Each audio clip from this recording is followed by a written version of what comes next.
If you own a DirecTV and you want to get whole home DVR set up on all your receivers, I ran into a problem the other night where my boxes weren't talking to each other, even though I'm authorized for the service because I moved, and at the time they didn't hook it up, but after the fact I called and they enabled it anyways. It's like $3 extra per month.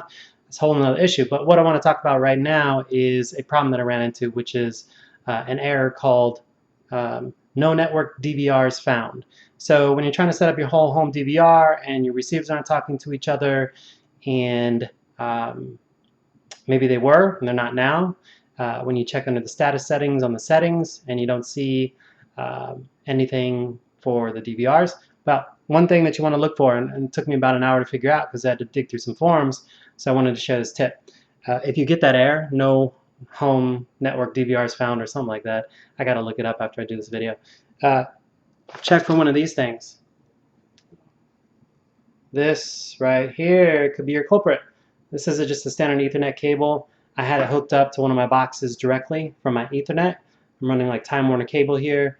Wanted to get one of my boxes connected. Well, as it turns out, DirecTV came out first, hooked it up, then I had cable come out later, and then I tried to make the home DVR thing work, and then I tried to make one of my boxes connect to the internet. So I used this and I plugged it directly in. As it turns out, you can't use this with whole home DVR service unless you get some other equipment from DirecTV. So just a quick heads up, if you run into that problem, check to see if you have one of these plugged into one of your boxes, especially the one that's not talking to the rest of the family, because you're going to need to pull this bad boy off, hit the reset button, the little red one under the drop down little doohickey on the receiver. Reset it, you should be good. But otherwise, if you want internet and whole home DVR or whatever the hell it's called, you got to get some extra equipment.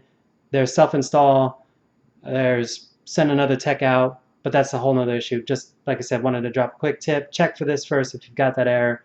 Unplug it, reset the box, you should be good to go. Otherwise, if you don't have, if you still have the same issue, make sure your service is enabled, turned on, make sure that you're authorized to have the service. Go reset your boxes and check the DirecTV forums because they're pretty helpful. All right, later.